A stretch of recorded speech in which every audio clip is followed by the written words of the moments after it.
I think the hatred arises from the fear and the boredom, and the necessity to write papers in a Shakespeare course.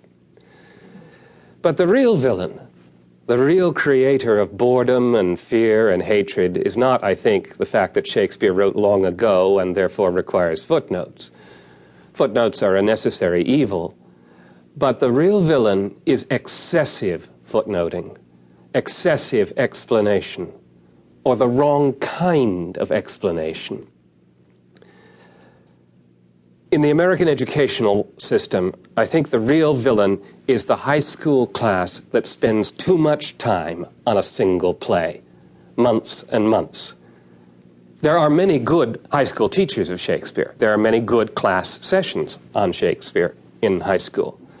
But there are some teachers who believe that their job is to explain every single line, or who are required by some regulation to try to do so. And that's impossible. Not even professional scholars can do that.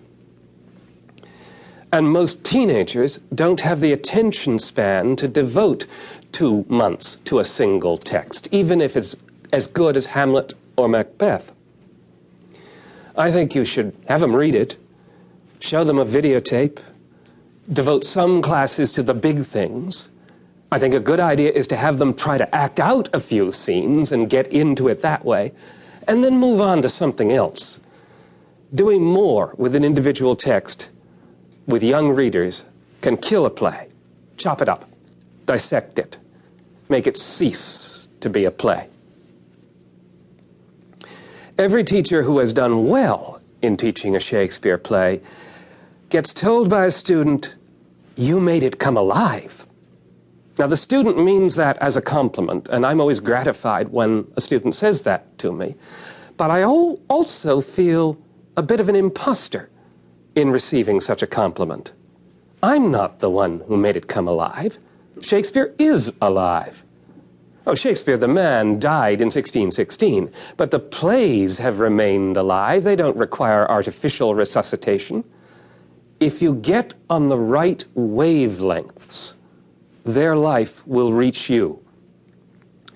Getting on the right wavelengths means principally understanding the conventions of playwriting for his time, ways in which plays are written then that are no longer frequently used now.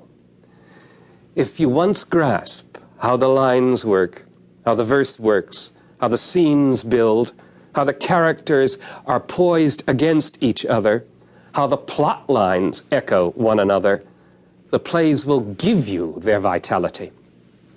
It is the aim of these lectures to help you on to those wavelengths.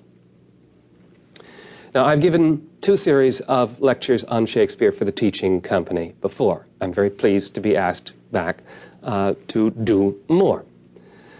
This time, I'm going to do it rather differently. Those who have heard or seen the previous lectures need not fear very much repetition. I will occasionally repeat a point I've made before. People need reminding from time to time. Those who haven't heard the previous lectures, however, can step into these. Since I'm coming at a different angle, I'm not depending on points previously established. I'm taking a different approach, and I'm using one different technique. We have taped a number of scenes and passages from Shakespeare using 2 young professional actors with whom I have worked before. And they, together with me myself, will do those scenes so that you won't have one voice all the time, and so that you will have more sense of the life of Shakespeare in performance. So that you will have some more sense of how the words work together with the actions. That is my theme for this course. Shakespeare, the words and the actions. I take my cue from Shakespeare's own theater critic, Prince Hamlet.